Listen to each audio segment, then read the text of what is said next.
Oke, shalom, selamat malam semua buat mahasiswa-mahasiswi baik dari Malaysia juga Indonesia.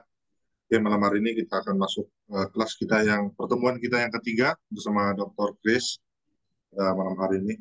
Oke, sebelum kita mulai, kita berdoa. Saya akan bimbing kita dalam doa dan saya akan nanti Dr. Chris yang akan terus uh, lanjutkan kelas kita malam hari ini. Mari kita berdoa bersama. Allah Bapa kami yang di surga, kami mengucap syukur hari ini. Saat ini Tuhan Yesus, kami diberi kesempatan sekali lagi bersama-sama Dr.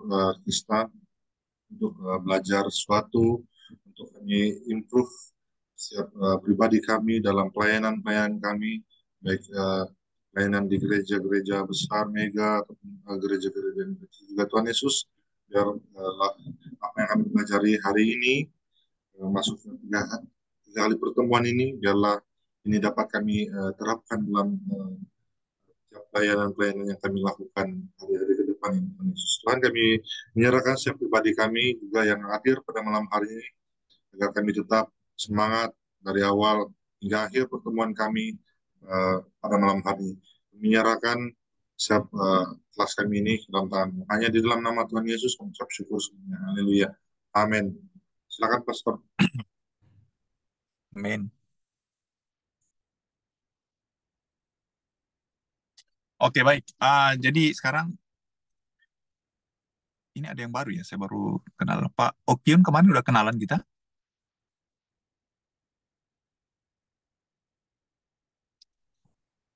Pastor, saya sebenarnya menghadiri kelas pertama, cuma kelas kedua saya tidak berkesempatan karena waktu itu masih berada dalam hospital.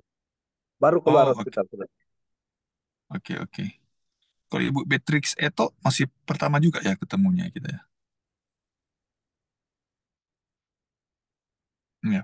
Nanti Pak Nairun dihubungi ya, yang lainnya. Ini kan udah jam ya supaya masuknya on time.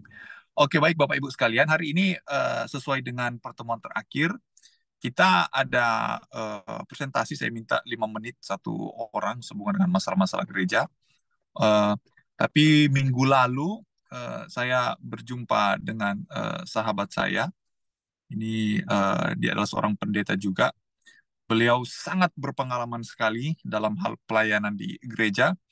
Dan ketika kami berbincang-bincang, saya langsung bilang, kalau begitu nanti kelas hari Selasa, sebelum saya kelas dan kita akan presentasi, apakah bisa sahabat saya ini membagikan sedikit ilmunya, karena ilmunya ini sangat mahal.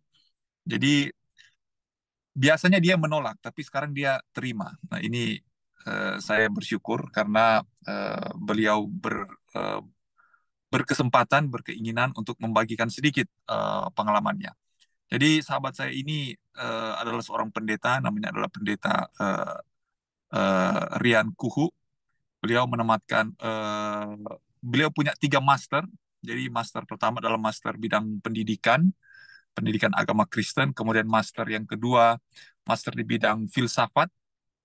Kemudian yang ketiga, beliau punya master teologi. Dan beliau adalah kandidat doktor bidang pendidikan agama Kristen. Tapi bukan ilmunya sudah tidak perlu ditanyakan, tapi pengalamannya di dalam pelayanan itu yang saya pikir sangat bermanfaat sekali untuk bisa dibagikan. Jadi beliau akan mungkin presentasi sekitar 30-45 menit.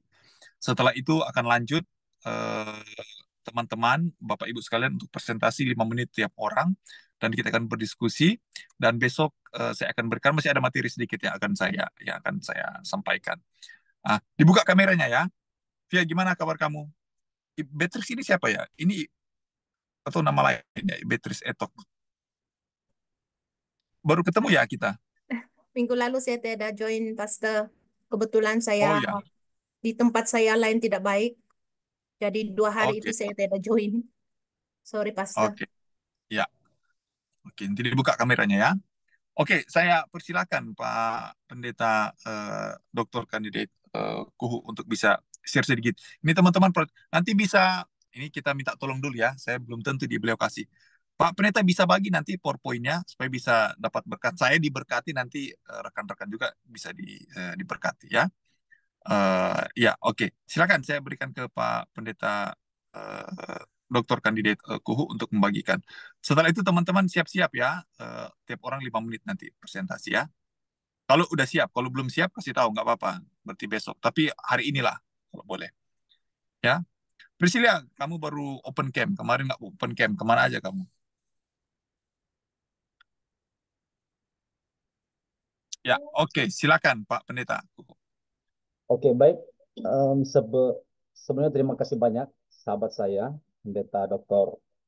Krista Rumbai yang masternya sudah tidak dapat saya hitung, ya, ilmunya luar biasa, yang boleh mengundang saya memberikan kesempatan kepada saya pada malam hari ini untuk membagikan beberapa pengalaman berkaitan dengan perilaku organisasi dan analisa masalah gereja. Dan ini luar biasa kelas ini. Saya dengar ada dari S1 bahkan juga ada program magister ya, S2 yang boleh bergabung dalam kelas ini. Kemudian ada juga dari luar negeri katanya dari Malaysia atau mungkin dari negara yang lain. Jadi luar biasa kelas ini. Nah, saudara-saudara sekalian, saya dengan Pak Kristar ini sahabat dekat dan kami sering sharing, sering membagikan pengalaman-pengalaman ilmu yang boleh kami dapatkan. Dan sebetulnya saya sangat sibuk dalam pelayanan, namun kali ini saya tidak bisa menolak, untuk memberikan pengalaman hari ini.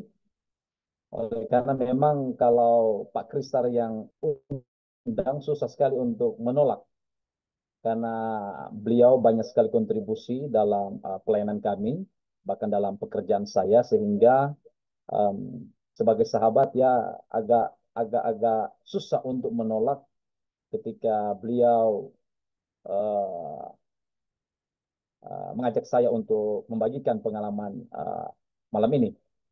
Saya pikir juga ini adalah kesempatan yang bagus agar supaya kita juga bisa sharing. Saya tahu kita dari berbagai latar belakang yang berbeda, namun saya yakin dalam kelas ini kita bisa dipersatukan ya, menyatukan pikiran kita, pengalaman kita terhadap uh, apa sikap-sikap gereja atau organisasi dalam kehidupan kita sehari-hari.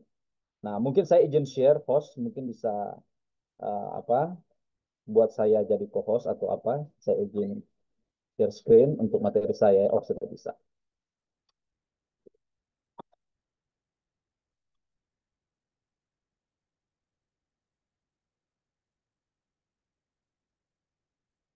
Oke, kita langsung saja ya karena waktu itu sangat berharga. Oleh karena itu saya mengajak kita langsung kepada memperhatikan materi yang akan saya bagikan pada malam hari ini. Jadi sesuai dengan kelas kita yaitu perilaku organisasi dan masalah gereja. Nah, ada beberapa definisi berkaitan dengan materi ini. Yang pertama definisi perilaku organisasi. Definisi perilaku organisasi adalah studi tentang bagaimana orang berperilaku dalam kelompok maupun organisasi. Tujuannya adalah untuk meningkatkan efektivitas organisasi melalui pemahaman dan pengelolaan perilaku individu ataupun kelompok. Itu untuk perilaku organisasi. Sedangkan analisa masalah gereja, definisinya adalah uh, proses identifikasi, di mana ketika dalam menganalisa masalah gereja ada proses identifikasi, ada evaluasi di sana, dan tentunya ada pemecahan masalah yang dihadapi oleh gereja. Tujuannya adalah tentunya untuk meningkatkan efektivitas atau kemajuan pelayanan dan operasional di dalam gereja itu sendiri. Nah, kemudian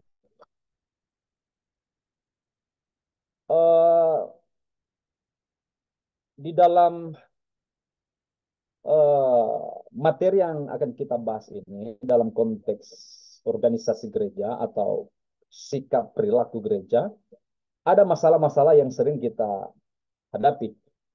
Ada dua faktor utama masalah yang sering terjadi dalam gereja kita atau organisasi kita, yaitu yang pertama adalah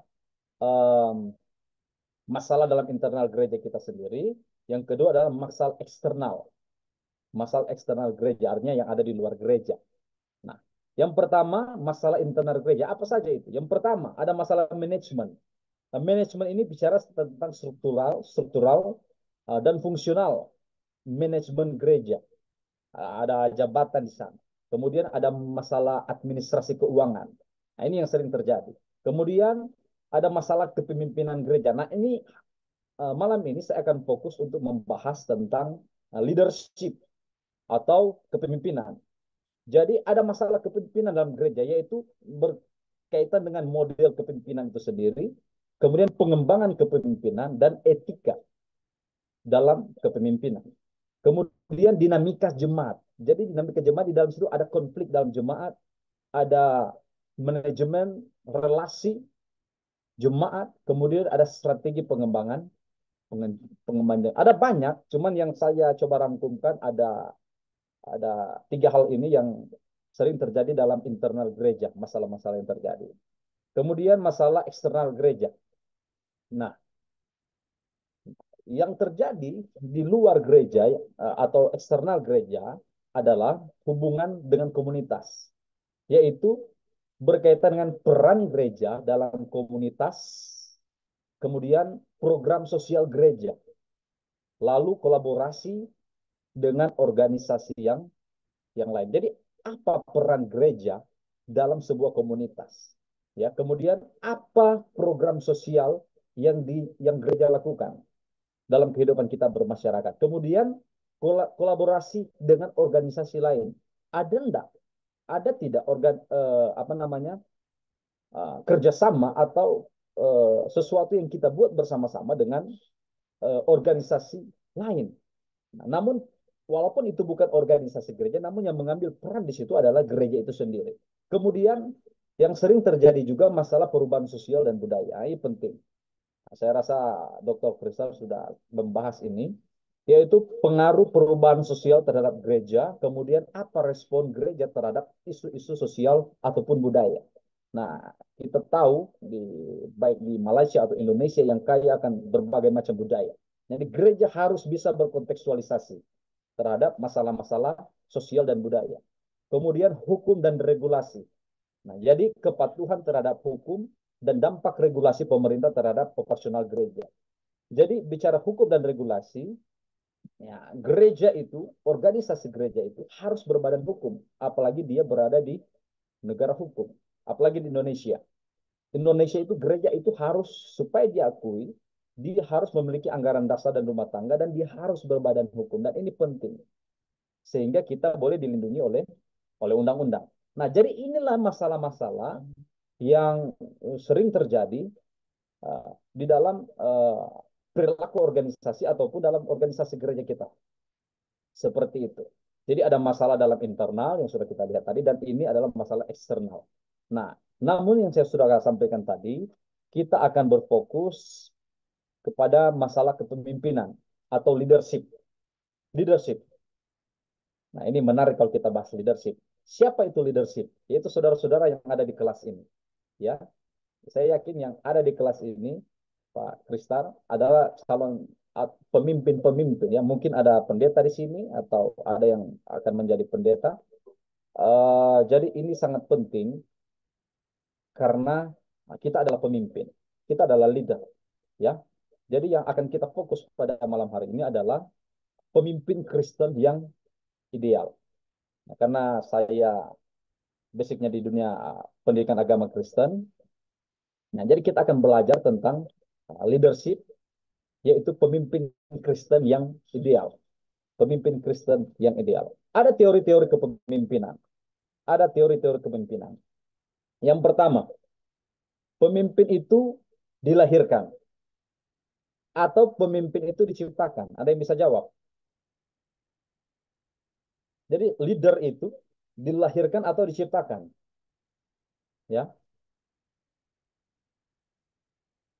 Atau gabungan dari 1 dan 2. Ya. Kalau saya pribadi itu gabungan dari nomor 1 dan nomor 2. Jadi leader itu dia dilahirkan dan dia juga itu diciptakan. Ya. Kemudian ada pola kepemimpinan. Autoritarian. Ya. Autoritarian ini otoriter. Jadi ini semacam penindasan terhadap hak seorang individu. Jadi tipe kepemimpinan yang berpusat kepada diri sendiri, namun dia menindas pemahaman atau kebebasan berpikir, berkreasi dari orang lain. Itu tipe dari otoritarian. Kemudian ada demokratik atau demokrasi. Jadi pemimpin dan bawahan bersama-sama untuk mencapai satu tujuan, ya, diberikan kebebasan. Nah, kemudian laissez-faire. Nah, ini adalah istilah atau frasa Prancis yang dipopulerkan oleh Vincent de Gournay, seorang fisiokrat Prancis pada tahun 1950-an. Dialah yang mempopulerkan istilah ini. Nah, artinya dari laissez-faire ini adalah dia memberikan kebebasan. Ini tipe kepemimpinannya, pola kepemimpinan. Dia memberikan kebebasan kepada bawahannya untuk memberikan kebebasan apapun untuk mencapai tujuan. Jadi apa saja yang kau buat, yang penting tujuan itu bisa tercapai. Seperti itu. Kemudian ini pola. Kemudian ada klasifikasi leadership atau leadership classification atau klasifikasi kepemimpinan. Yang pertama transaksional. Apa itu transaksional? Transaksional itu adalah sering dikenal sebagai pemimpin yang manajerial. Jadi dia berfokus pada pengawasan organisasi dan kerja kelompok. Itu leadership klasifikasi yang pertama. Kemudian motivasional. Ada banyak pemimpin yang seperti ini. Jadi dia lebih banyak memberikan motivasi ataupun dorongan kepada bawahannya, ya, atau orang-orang, kalau pendeta, jemaat, umat yang sementara digembalakan. Kemudian ada transformasional. Nah, transformasional ini adalah di mana pemimpin dan bawahannya berupaya untuk mencapai tujuan organisasi dengan kemampuan moral dan motivasi tinggi. Nah, ini dia, itu yang transformasional. Jadi pemimpin dan bawahan bersama-sama bergandengan tangan dengan kemampuan moralitas. Jadi saling memberikan support satu dengan yang lain dengan motivasi tinggi. Nah, pemimpin ini merupakan sentral dari sebuah organisasi. Nah, jadi transformasional ini adalah pemimpin itu yang menjadi pusat, ya, merupakan sentral dalam sebuah organisasi. Nah, kemudian kita lanjut. Ada tingkatan kepemimpinan, ya. Seperti contoh ini. Pelayanan. Pelayanan itu apa yang kita bisa dapatkan dari pelayanan? Respect, ya. Respect. Kemudian pengembangan atau reproduction, ya. Kalau saudara lihat ada apa namanya, bunglon, sebuah hewan yang bisa berganti warna. Dia bisa meniru warna di mana dia berada. Dia bisa meniru warna di mana dia menapakkan kaki dan badannya. Nah, itulah reproduction. Dia bisa meniru atau tiruan. Sedangkan pelayanan, respect, di sana orang pasti akan memberikan penghormatan dan pengertian. Jadi kalau sudah melayani dengan baik, pasti ada penghormatan di sana, ada pengertian di sana. Kemudian results atau hasil, ya, produksi. Saudara membuat satu produksi pasti harus ada hasilnya, ada resultsnya. Kemudian permission. Nah, permission itu atau relationship atau hubungan, ya. Dan yang terakhir adalah posisi atau rights. Jadi saudara-saudara bisa lihat inilah tingkatan dari leadership itu sendiri, kepemimpinan. Kemudian pemimpin-pemimpin dalam perjanjian lama. Ada banyak sekali pemimpin-pemimpin dalam perjanjian lama. Ada beberapa kelompok. Yang pertama, nabi-nabi. Jadi nabi-nabi itu adalah pemimpin. Siapa lagi? Imam-imam. Imam-imam itu ada pemimpin dalam perjanjian lama.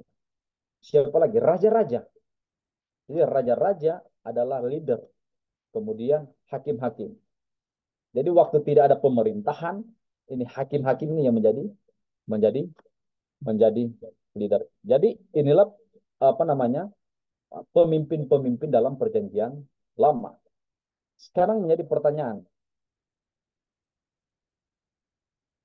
bukan pertanyaannya. Kemudian dalam pemimpin-pemimpin dan perjalanan juga mereka dipanggil, mereka juga ditugaskan dan mereka diurapi. Nah ini leader in the Old Testament. Kemudian pemimpin-pemimpin dalam Perjanjian Baru.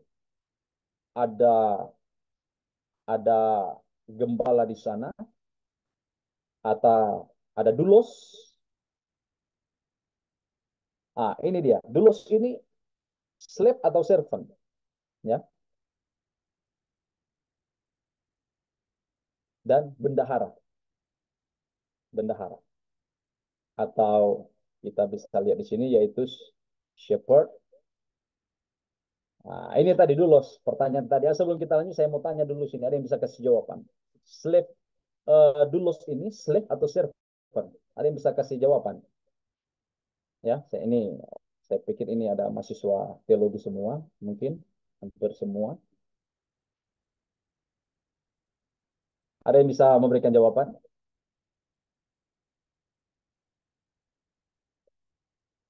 Slave atau servant dulos ini? Ada yang bisa kasih jawaban? Ya, atau mungkin ada pendeta di sini jurusan teologi, ini masih S2 ini banyak ini. Harus tahu itu. Dulos itu aduh penting sekali. Ada yang bilang itu slave, ada yang bilang itu servant. Yang benar itu mana? Ya. Nah, dulos itu sebenarnya bukan servant, pelayan, tetapi budak atau slave. Sekarang menjadi pertanyaan, uh, kenapa dulos itu diterjemahkan servant? Saudara-saudara harus tahu, kenapa ini dulos diterjemahkan servant? Karena orang-orang Barat tidak mau mengakui mereka itu budak. Apalagi perbudakan di Eropa atau di Amerika. Itu sangat keras. Sehingga mereka mereka hipermoi lah, bahasa modern kita ya. Mereka ganti slave ini dengan servant agar supaya bisa keren lah kelihatannya. Padahal sebenarnya dulos itu adalah slave atau budak. Kenapa? Karena kita itu adalah budak. Kita ini adalah budak, namun kita bersyukur Tuhan yang kita sembah, dia menganggap kita sebagai hamba. Bukan hamba ya, hamba itu sama dengan budak, dia menganggap kita sebagai anak-anaknya, ataupun sahabat. Seperti itu. Ya. Kemudian, steward. Jadi ini adalah perjanjian pemimpin-pemimpin atau leaders dalam perjanjian baru. Nah, ada elders, ada diakon, ada bishops. Nah, kemudian ada klasifikasi dasar dalam perjanjian baru, ya. Jadi pemimpin-pemimpin dalam perjanjian memiliki klasifikasi. Yang pertama yaitu dia harus memiliki karunia Roh Kudus. Kemudian dia harus memiliki buah dari Roh Kudus itu. Buah roh kan itu ada kasih, damai sejahtera, sukacita dan lain sebagainya. Terus dia itu harus dikaruniai, dia harus harus mengalami baptisan Roh Kudus. Ini pemimpin-pemimpin dalam perjanjian baru dan dia harus dipenuhi oleh Roh Kudus. Ada klasifikasi penunjang dalam perjanjian baru, yaitu kita bisa lihat dalam 1 Timotius 3:1 sampai 7, 1 Timotius 3 ayat 8 sampai 12 dan Titus 1 ayat 5 sampai 9. Ini di ayat-ayatnya. Nah, ini penting Saudara. Leader is influence. Jadi leader itu adalah atau kepemimpinan adalah pengaruh. Ya.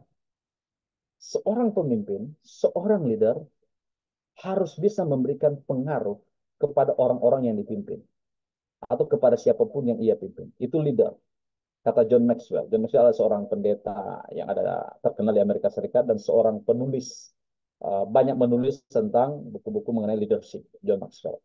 Nah, jadi leader adalah influence. Jadi kepemimpinan adalah pengaruh. Jadi seorang pemimpin dia harus memberikan pengaruh kepada siapa yang dipimpin.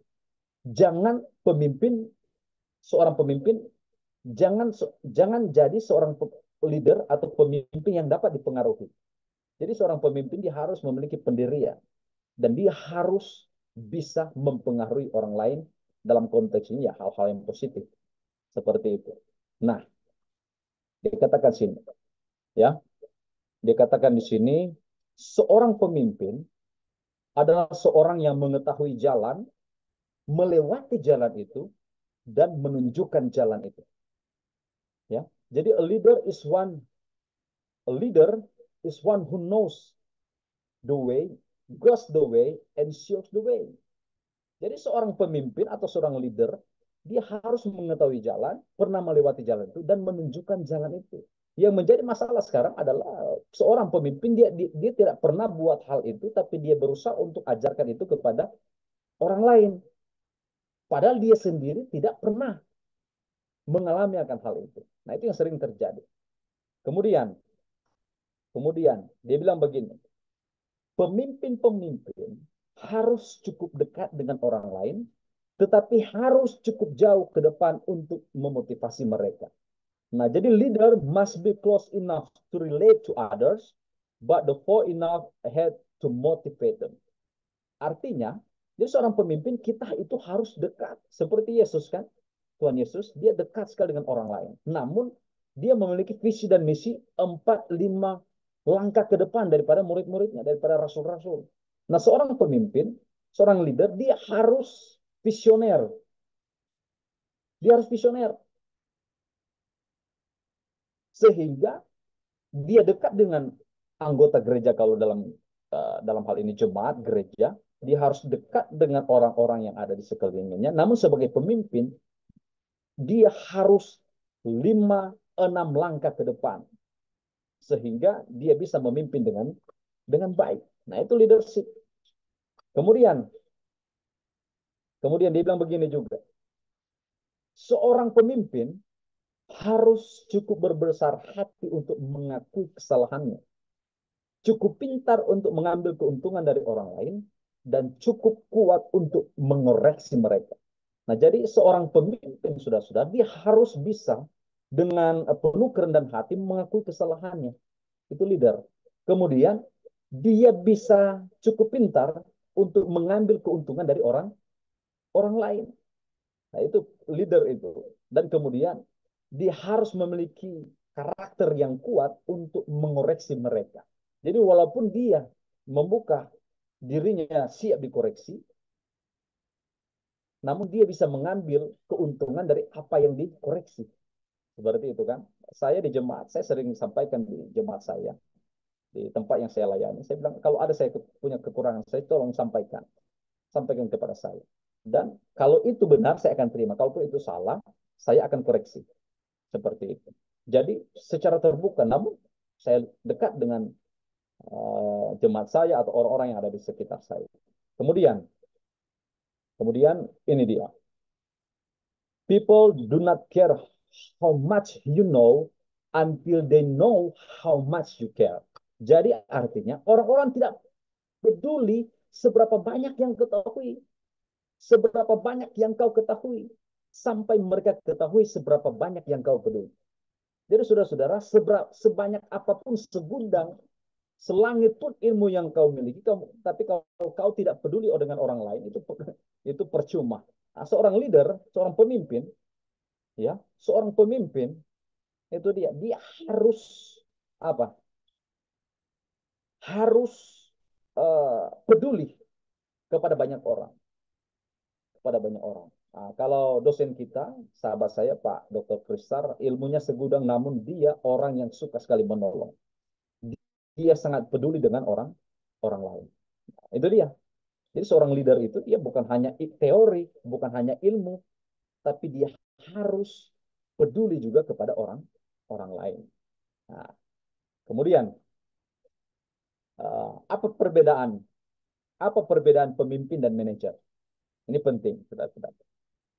Ya, kalau pemimpin dia punya pengikut, sedangkan manajer dia punya bawahan.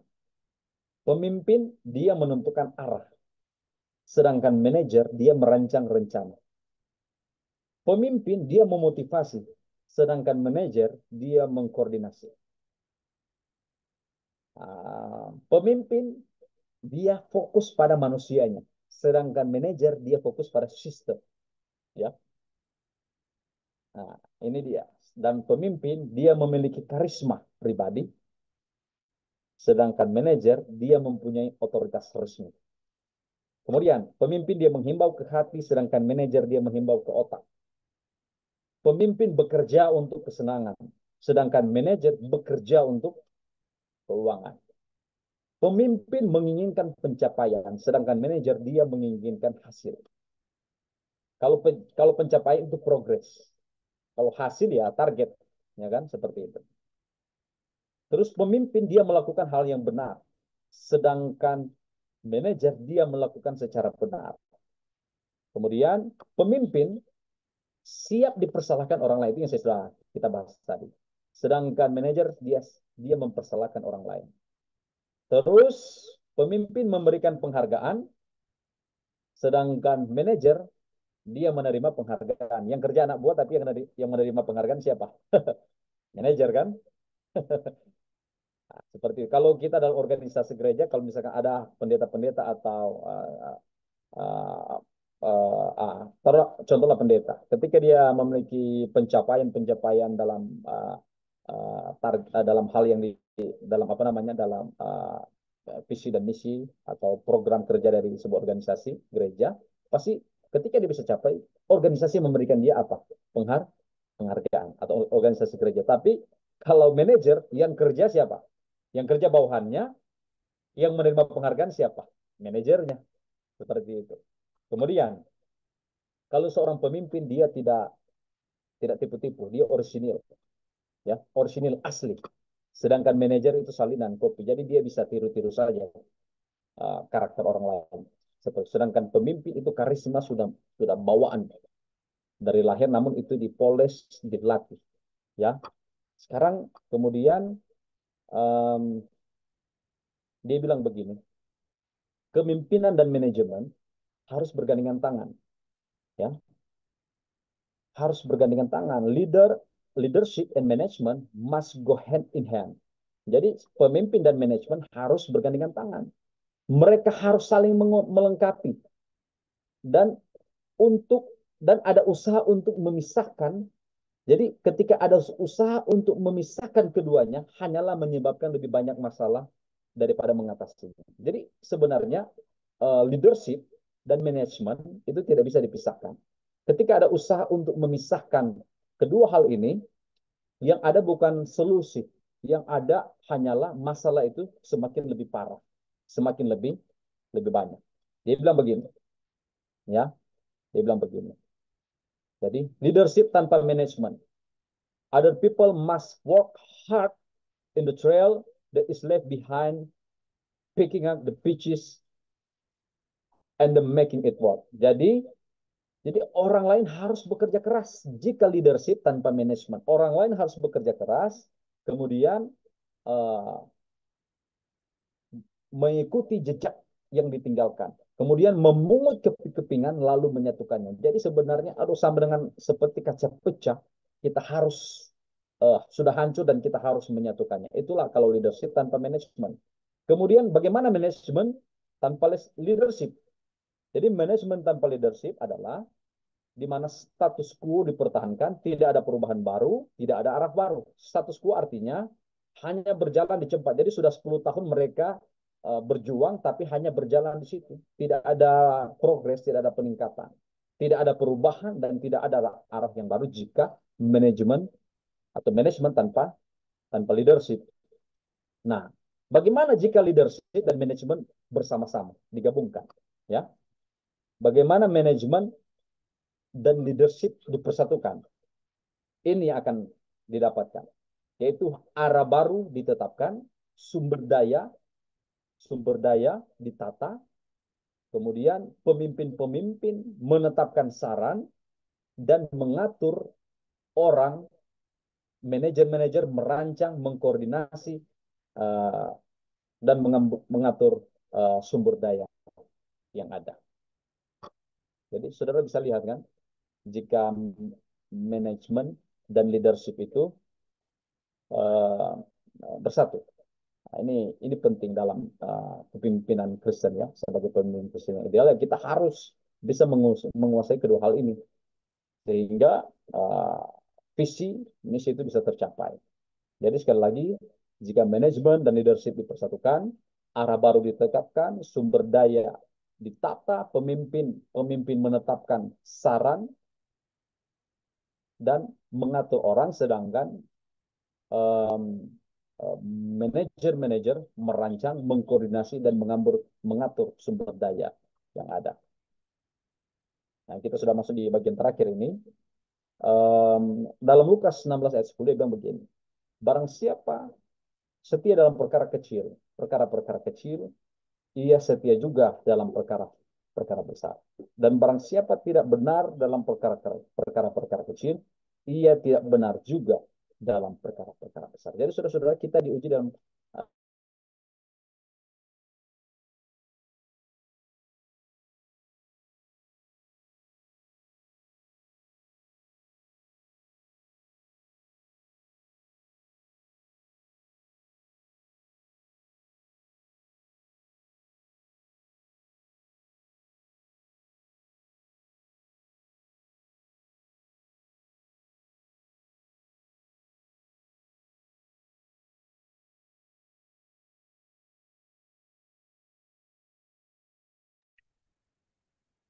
Ini hang ya dia atau?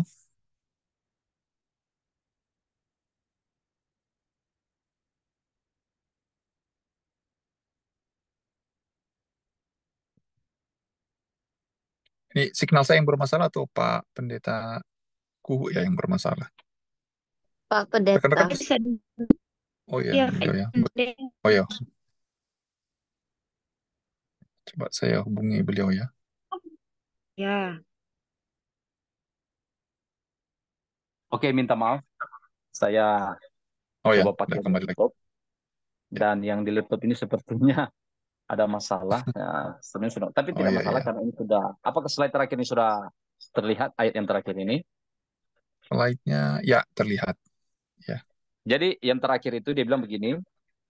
Pak Pendeta Rian, mohon izin, Ya, saya charge sebentar handphone saya ya. Ya nanti bisa diskusi gimana? setelah ini.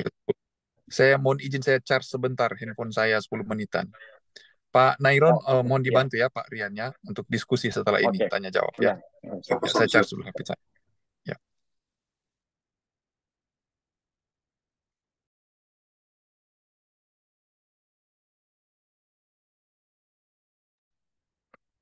Sebentar ya, sepertinya ada masalah di webcam saya ini.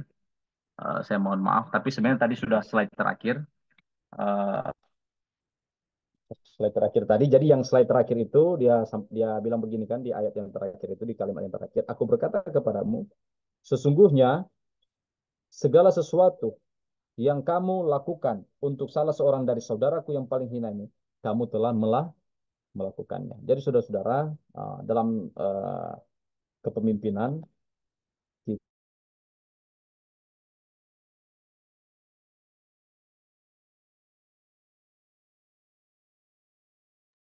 Rendah hati yang bisa memberikan pengaruh kepada orang lain. Apalagi dalam menghadapi masalah dalam gereja, perilaku dalam gereja, dan lain sebagainya.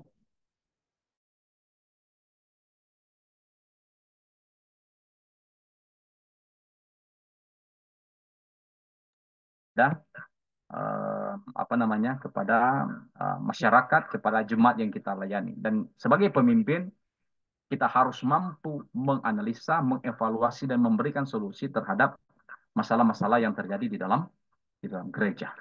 Jadi mungkin sampai di sini pembahasan saya. Minta maaf, ini webcam saya sudah mati. Saya coba berusaha untuk perbaiki. Namun saya serahkan kepada siapa tadi moderator, Ya, Pak Pastor. Nairon ya. Ya, boleh. Nanti boleh dipimpin jika ada pertanyaan-pertanyaan untuk kita diskusikan bersama, karena biasanya materi seperti ini akan berkembang jika ada tanya jawab.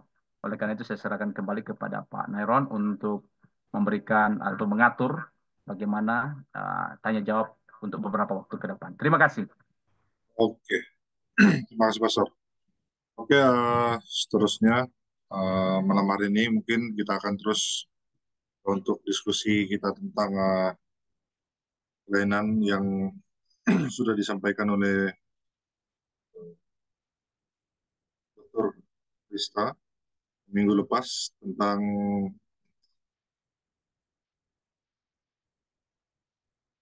pelayanan, apa tantangan gereja dari luar, ya.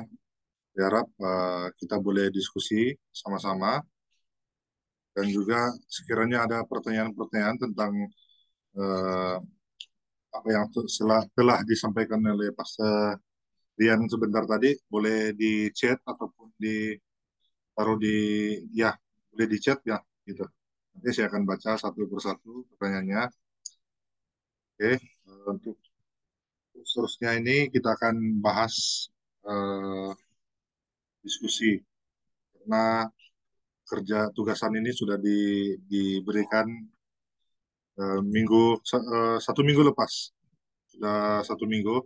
Saya harap kita boleh diskusi bersama-sama tentang apa yang sudah kalian dapat lah gitu. Apa tantangan gereja dari luar gitu. Ya, boleh. Siapa saja yang mau mulai diskusi, kita diskusi bersama gitu.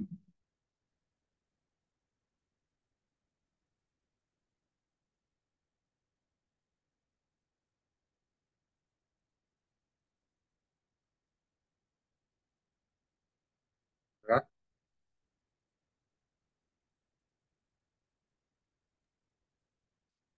Ya, shalom. Selamat malam. Suaranya kedengaran kan? ya, jelas. Oke. Ini lebih kepada mengutarakan pandangan berkenaan dengan tantangan gereja dari luar. Eh, Menurut saya, gereja sering menghadapi berbagai tantangan dari luar yang dapat mempengaruhi kredibilitas, keberlangsungan, dan misi gereja. Salah satu tantangan utama adalah sekularisme yang berkembang, di mana agama dianggap sebagai bagian yang semakin kecil dari kehidupan masyarakat modern. Ini menciptakan tekanan pada gereja untuk tetap relevan dan menarik bagi orang-orang yang semakin cenderung menjauhi dari praktik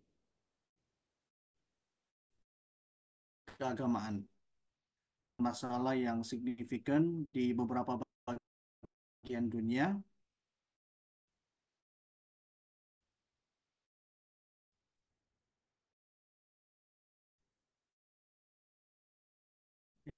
Di mana gereja mungkin penting dan menyuarakan hak-hak asasi manusia. Di globalisasi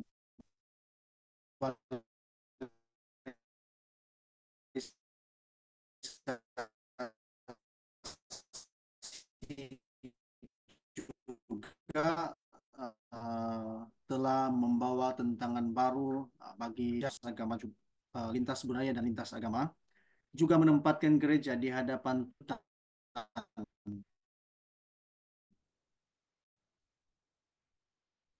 untuk mengembangkan identiti atau doktrin inti gereja. Seterusnya, teknologi juga menciptakan tantangan baru. Dengan media sosial dan internet mempercepat sirkulasi informasi dan memperluas platform bagi opini-opini, menimbulkan kebutuhan ataupun keperluan untuk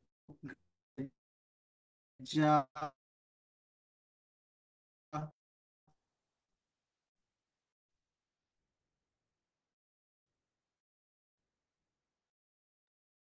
Ini tidak jelas ya suaranya. Ya, signal lagi masalah. Mungkin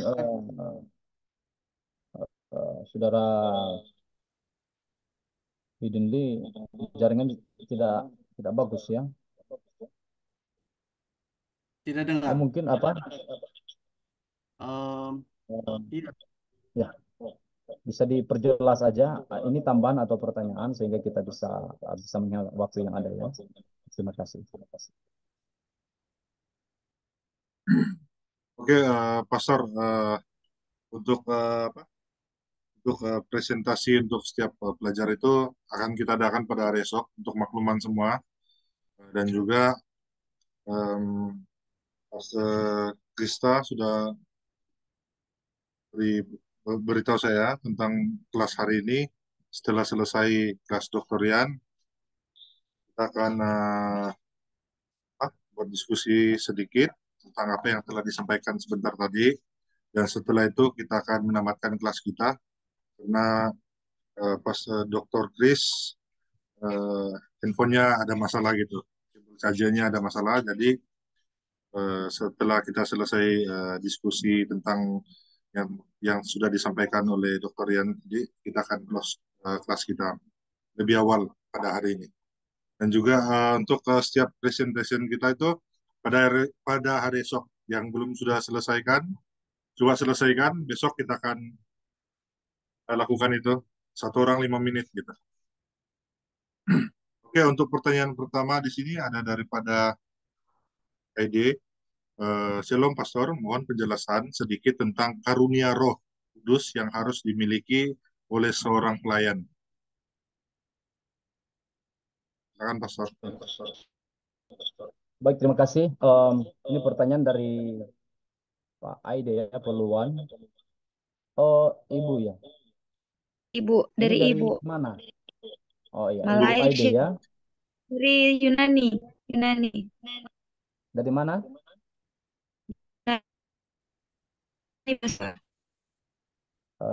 Sepertinya kurang jelas ya. Saya mau bertanya kepada Ibu Aide, apa namanya, sebelum saya menjawab pertanyaan ini, saya ingin melihat dulu apa pandangan Ibu Aide mengenai karunia Roh Kudus ini. Ya. Ya, terima kasih untuk kesempatan. Selamat sore waktu Yunani. Puji Tuhan.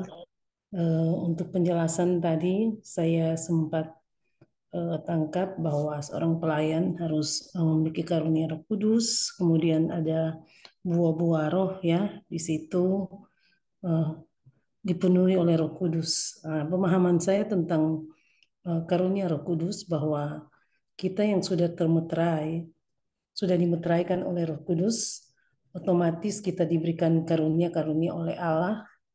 Untuk setiap karunia itu kita dapat buktikan lewat setiap tindakan kita. Nah, maksud pertanyaan saya, ya saya tidak berangkat dari satu aliran gereja ya.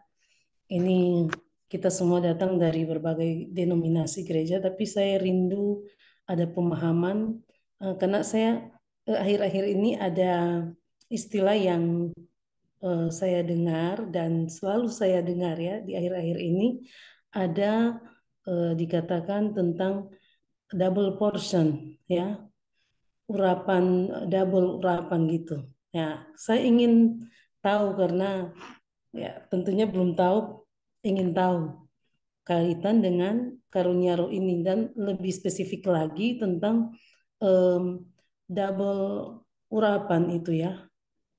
Saya ingin penjelasan dari dokter untuk hal ini. Oke. Terima kasih Bu Aida untuk pertanyaan yang sebenarnya ini pertanyaan umum ya, pertanyaan umum dan saya pikir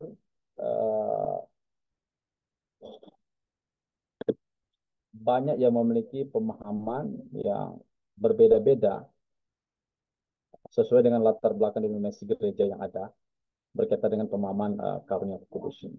Jadi apa arti karunia itu sendiri? Ya, karunia itu adalah grace, ya. Karunia itu adalah pemberian atau belas kasihan Tuhan. Ya, sesuatu yang sebenarnya kita tidak bisa dapatkan. Kan seperti itu. Sesuatu yang kita tidak ada hak untuk terima itu. Tapi Tuhan kasih. Itulah karunia. Ya, karunia. Nah, jadi karunia sekali lagi adalah apa namanya, pengasihan Tuhan. Ya, saya bahasakan seperti itu ya, pengasihan Tuhan. Nah, bagaimana dengan karunia Roh Kudus? Nah, sebenarnya karunia Roh Kudus itu adalah pemberian Tuhan itu sendiri, karena Roh Kudus itu kan Tuhan. Nah, Allah. Jadi apa yang dia berikan kepada kita salah satu ada yaitu kemampuan berbicara.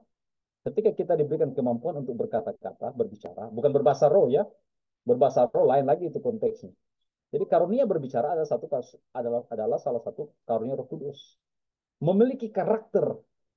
Ada kan karakter itu dia nanti terlihat ketika dia mungkin SMA, ketika dia mulai berorganisasi. Kan, atau SMP ketika dia masuk OSIS, dia mulai terlihat karakter kepemimpinan. Nah, leadership juga itu adalah karunia Roh Kudus. Jadi jadi ada yang sejak lahir karakter kepemimpinannya itu sudah terlihat. Namun ada orang yang lain, individu yang lain, karakter leadernya itu nanti terlihat ketika dilatih. Contoh dia bergabung, tadinya diam-diam dia di kelas, tiba-tiba ketika diberikan tanggung jawab dalam sebuah organisasi, dia berkembang, mulai terlihat apa namanya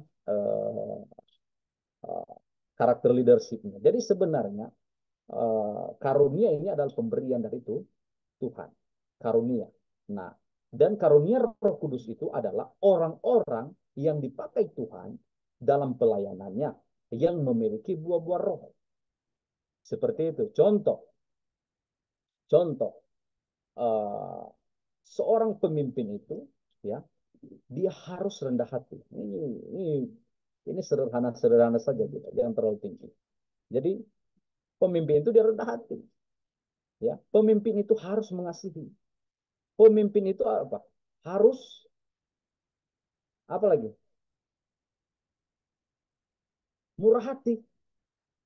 Nah, jadi itulah karunia roh. Nah, seorang pemimpin dia harus memiliki karunia roh atau buah roh. Nah, buah roh itu adalah apa? Dalam kitab Galatia kan, kasih, sukacita, damai sejahtera, dan lain sebagainya. Jadi itulah uh, apa namanya karunia Roh Kudus. Berbeda lagi dengan berbahasa roh. Ada yang bilang, oh dia bisa berbahasa roh. Nah, kita juga harus kaji lagi berkaitan dengan bahasa roh. Cuman kita nggak sampai ke situ. Jadi sebenarnya kasih karunia ini atau karunia Roh Kudus itu adalah karunia yang diberikan Tuhan dalam menunjang pelayanan. Seperti itu. Jadi mungkin itu ya. Ya ringkasnya ya Pak Ibu Aide ya. Terima kasih. Ada lagi yang lain? Kan kalau ada yang lain lagi mau bertanya, Ini berkaitan dengan leadership ya. oke, silakan Bu Pastor Bia. bisa bertanya? Masalah dalam gereja Bisa nanti kita bertanya. diskusikan bersama. Suara saya Oke, kedengaran tidak? ya, Jelas, ya. jelas. Pastor, saya ingin bertanya. Karena akhir-akhir ini kan eh, saya ingin bertanya tentang pengurapan karena akhir-akhir ini saya mendengar tiap kali ada pendeta bilang berdoa, maksudnya seorang pendeta selalu berkata urapi kami. Nah, saya ingin bertanya, Pastor, seorang pelayan yang melayani tentunya di gereja atau seorang pendeta dalam pelayanan berapa kali diurapi? Pengurapan itu terjadi berapa kali?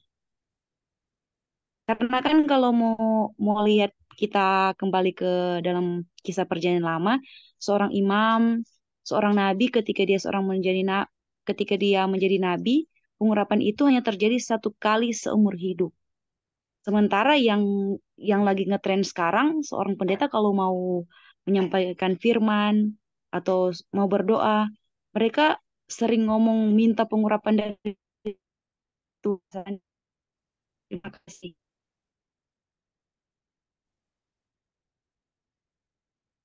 Iya, putus suaranya. Via, suaranya mungkin jaringan kurang bagus. Di chat saja biar lebih jelas pertanyaannya. Di chat saja. Iya, Ini Pak. berkaitan dengan pengurapan ya. Jadi tadi kalau tidak salah eh, apa namanya bicara mengenai pertanyaannya berapa kali pengurapan ya? Berapa kali pengurapan ya? Halo?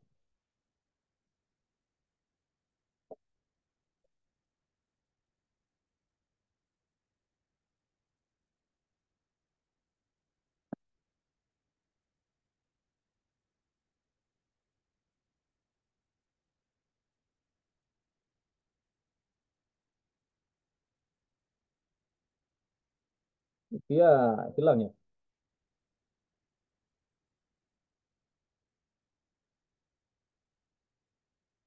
Oke. Em, em, gimana saya mau jawab, orangnya tidak ada ya. Ya, kalau tidak yang lain boleh boleh tanya. Ya, pertanyaan boleh boleh tentang leadership ya, yang tentang apa yang sudah kita pelajari tadi. Ya.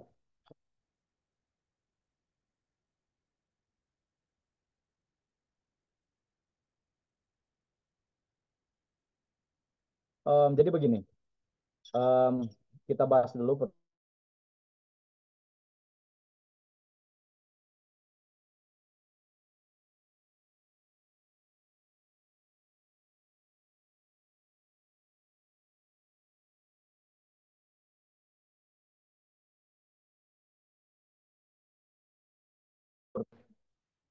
cek satu dua. Apa kita dengar?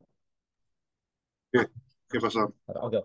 Jadi pengurapan itu adalah pemisahan, pemisahan. Jadi ketika orang didoakan, dia dipisahkan tanggung jawabnya dari orang-orang yang lain, berbeda dengan orang yang lain. Jadi ketika dia diberikan, ketika didoakan, diurapi, dalam bahasa asli adalah masnak ya. Jadi dia itu pengurapan adalah melambangkan pemisahan atau pengudusan seseorang untuk tujuan khusus dalam pelayanan pekerjaan Tuhan. Itulah pengurapan. Nah, sekarang kalau mau bicara berapa kali diurapi, kalau berapa kali diurapi, nah itu lain lagi ceritanya. Jadi setiap denominasi gereja ada aturan itu dalam pengurapan, dalam hal pengurapan. Kayak saya, di gereja saya ada diakon atau diakones. Ketika mereka dipilih untuk melayani, mereka diurapi dalam konteks pelayanan seperti orang Lewi, dalam pelayanan di gereja. Sedangkan ada pengurapan pendeta. Pengurapan pendeta ini adalah pengurapan pemisahan di mana dia bisa melakukan hal-hal yang tidak bisa dilakukan oleh uh, pendeta yang belum diurapi. Contoh seperti di gereja saya, gereja Advent. Jadi kalau ada namanya pendeta muda, kalau mungkin di gereja Gemim atau di gereja yang lain, protestan yang lain, itu namanya pendeta muda. Nah, kalau pendeta muda itu, kalau dia belum diurapi, dia belum bisa baptis orang. Seperti itu. Kalau di gereja saya, ketika dia sudah diurapi, dia sudah bisa baptis orang, sudah bisa menikahkan orang. Karena sudah mendapatkan pengurapan.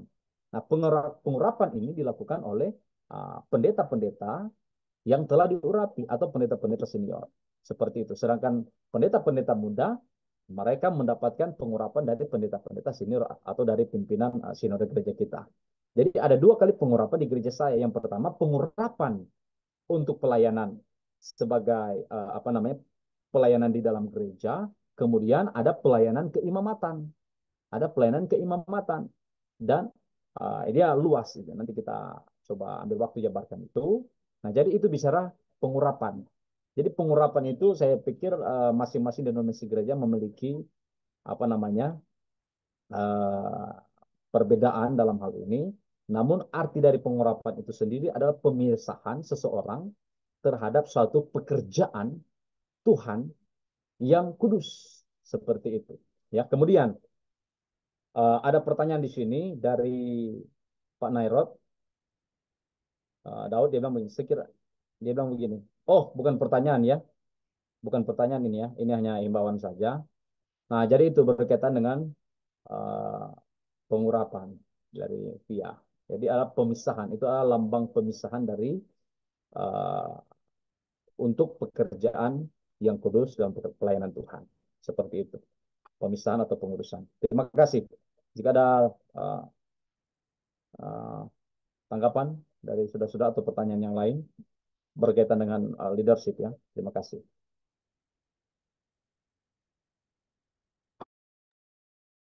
Kiranya ada, silakan.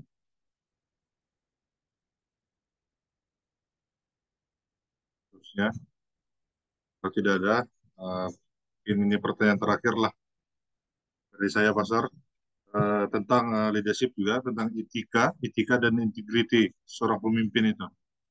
Bagaimana ya, Pastor, kita memastikan bahwa pemimpin gereja itu berpegang pada standar etika yang tinggi begitu.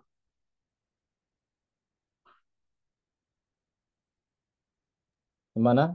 Boleh ulang lagi apa, Ya, Myron? saya mau bertanya tentang etika dan integriti seorang pemimpin gitu. Pertanyaannya begini, bagaimana memastikan kita mau memastikan bahwa pemimpin gereja kita berpegang pada standar etika yang tinggi.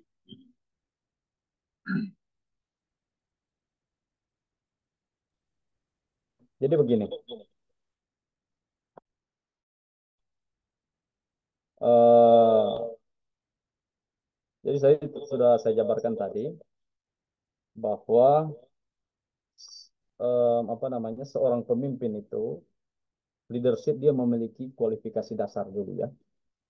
Yang pertama, kualifikasi dasar itu yang pertama dia memiliki karunia roh. Kemudian dia memiliki buah roh, kan? Terus dia uh, pernah mengalami baptisan Roh Kudus. Kemudian dia harus dipenuhi oleh Roh Kudus.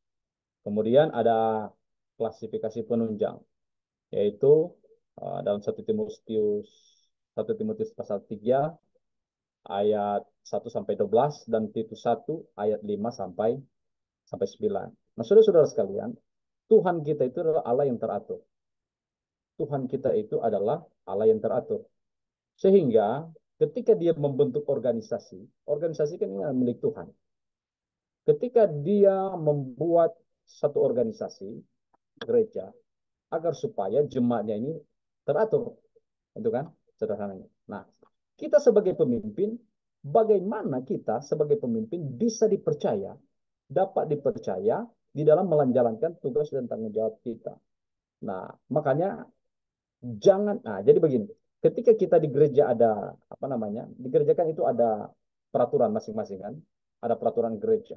Nah, dalam menjalankan tugas tanggung jawab pelayanan, ya kita harus berpatokan pada pelayanan, berpatokan pada apa namanya, peraturan gereja itu sendiri. Jadi masing-masing kita pasti di gereja kita masing-masing memiliki peraturan gereja. Seorang pemimpin dia bisa mempengaruhi. Namun dalam konteks menyelesaikan masalah, dia harus mampu menganalisa, mengevaluasi, dan memberikan solusi. Nah, namun semuanya itu harus berdasarkan uh, peraturan. Peraturan. Nah, jadi kalau ada peraturan di gereja saudara, pakai itu sebagai landasan ketika saudara ingin menyelesaikan satu masalah di dalam organisasi kita. Kenapa pendeta atau leader ya saya bisa katakan tidak dapat dipercaya karena uh, tidak memiliki pendirian. Tidak memiliki pendirian dalam arti ada aturan yang dipakai oleh organisasi gereja tapi dia tidak mau pakai itu. Sehingga dalam konteks menerapkan aturan itu ya dia tidak karena memakai hati. Nama ini saya bertanya, ini life coach ya, life coach. Seorang pemimpin itu dia harus mengajar, harus bisa melatih seperti ini. Dalam contoh ada anggota gereja yang dia berbuat kesalahan, Nah, sehingga dia kena disiplin karena telah menabrak aturan gereja, sudah melanggar aturan gereja yang sudah ditentukan. Nah, bagaimana saudara bisa uh, menyelesaikan masalah ini atau menerapkan aturan yang ada dalam gereja, tapi saudara memakai perasaan seperti itu. Jadi seperti saudara A itu kan teman saya, kerabat dekat saya, tapi karena kelalaian dia membuat sesuatu pelanggaran yang akhirnya menabrak aturan ini. Jadi kita harus disiplin dia karena dia sudah menabrak aturan sesuai dengan peraturan gereja. Tapi karena kita pakai perasaan, saya tidak enak lah dan lain sebagainya karena dia teman saya atau dia memiliki jabatan di gereja sehingga aturan ini saya tidak terapkan untuk dia. Jadi karena perasaan aturan kita korbankan. Akhirnya sampai ke pertanyaan tadi, pendeta itu tidak bisa dipercaya. Dari segi etika dia berusaha untuk mencerminkan satu kehidupan pribadi yang baik kepada temannya ini, tapi di sisi lain dia menabrak aturan. aturan gereja. Sehingga itu akan berdampak kepada masalah-masalah yang lain atau berdampak kepada orang lain. Seperti jadi dalam menerapkan aturan saudara-saudara, jangan memakai perasaan. Nah, seperti itu sehingga kita tidak akan korban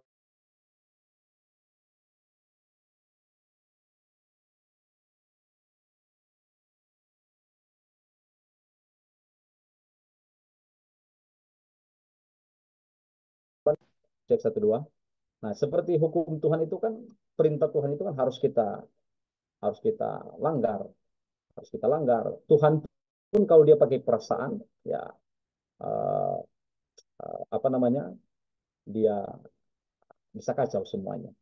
Namun dalam konteks penerapan aturan ini, agar supaya wibawa gereja, etika kekristenan itu tetap kuat, ya kita harus ada yang dikorbankan, namun harus kita menangkan kembali orang tersebut sesuai dengan Matius pasal 18. Kalau saudara buka Matius 18, ketika orang buat salah, kita harus tegur berapa mata? Harus empat mata. Kalau dia tidak mengakui itu, panggil lagi saksi berikutnya. Gitu kan? Jadi ketika dia sudah mengakui kesalahannya, kita sudah memenangkan dia kembali. Kecuali dia menentang, dia berdusta, dia mengelak bahwa dia tidak melakukan itu, barulah dibawa ke ranah yang ke apa namanya, ke majelis jemaat atau lain sebagainya untuk diberikan untuk diberikan pendisiplinan sesuai dengan peraturan gereja. Nah, yang jadi sekarang kan kita yang menjadi konflik itu, wibawa gereja itu hilang, etika gereja itu kan sebenarnya ketika ada anggota gereja yang berbuat kesalahan, nah kita harus tegur empat mata dulu. Yang ada sekarang kan kita langsung umbar di medsos dan lain sebagainya, sehingga ya etika dalam konteks mendisiplin, menasihati itu tidak berjalan dengan baik. Nah, itu masuk ke pertanyaan tadi, bahwa tidak bisa dipercaya. Sebagai leader, kita tidak bisa dipercaya. Bagaimana orang mau curhat kepada kita tentang masalah pribadinya, masalah dosanya kepada kita, jika kita mengumbar dosanya itu kepada orang lain. Nah, seorang pemimpin atau seorang pendeta, ketika ada anggota, pendeta, saya sudah berdosa, saya sudah melanggar hukum ketujuh dengan pasangan saya, atau saya sudah mengkhianati istri saya. Saudara, ketika dia datang mengakui, saudara doakan selesai perkaranya. Jangan lagi saudara bawa ke ranah yang lebih banyak orang atau mengumbar itu. Nah, itu konteks kalau saudara baca Matius pasal 18. Jadi harus bijaksana.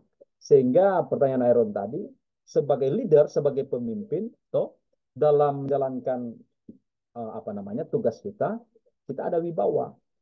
Sehingga kita tetap masih bisa memberikan pengaruh kepada orang lain. Ya, seperti itu. Oke, terima kasih. Mungkin itu ya. Kalau mungkin ada tanggapan, dipersilakan. Ini kan kita sharing. Terima kasih. Terima kasih, Pastor. Sekiranya ada lagi pertanyaan yang terakhir? Kalau tidak ada, saya akan close kelas kita malam hari ini. Dan kita akan bertemu pada hari esok. Nah,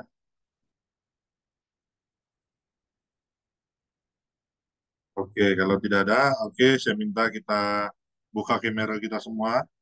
Dan juga jangan lupa, pada hari esok kita akan bertemu ya di jam yang sama. Dan juga tolong persiapkan tugas-tugas yang sudah diberi.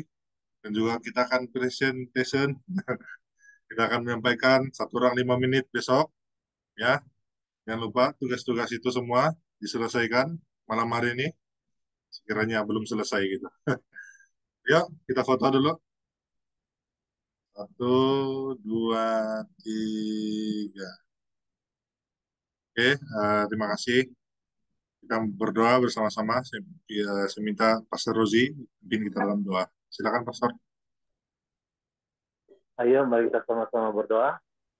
Bapak yang kami kenal dalam nama Yesus Kristus, malam ini Tuhan, sekali lagi kami mengucap syukur terima kasih karena kebaikan anugerah-Mu pada malam hari Tuhan, sekali kami dapat bersama-sama dalam kuliah malam hari. Sehingga tapi kami percaya yakin melalui materi-materi yang disediakan dan disampaikan oleh Dr. Yesus tadi, kiranya setiap kami dapat mengerti, memahami dengan lebih persis tentang arti kepemimpinan, bukan hanya jasa pribadi kami, ataupun dalam gereja maupun organisasi tertentu. Saya yakin bahwa melalui materi yang telah dikautkan tadi, kiranya kami bertambah-tambah hikmat, pengertian, dan pengetahuan agar di mana sejak kami berada kami dapat memperlihatkan bahwa dalam diri kami ada ciri-ciri seorang pemimpin di dalam Kristus Yesus. Bahkan kami juga bersyukur berterima kasih untuk Dr. Ria sendiri yang telah memberi kegiatan misteri pada malam hari.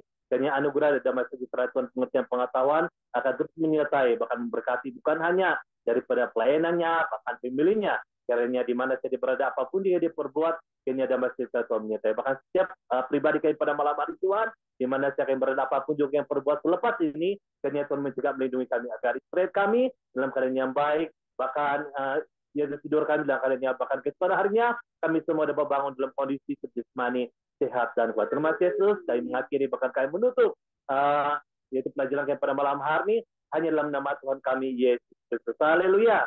Amin. Oke, terima kasih Pastorku. Amin. Terima kasih semua. Ya, Sukses semua. ya, terima kasih Pastorku.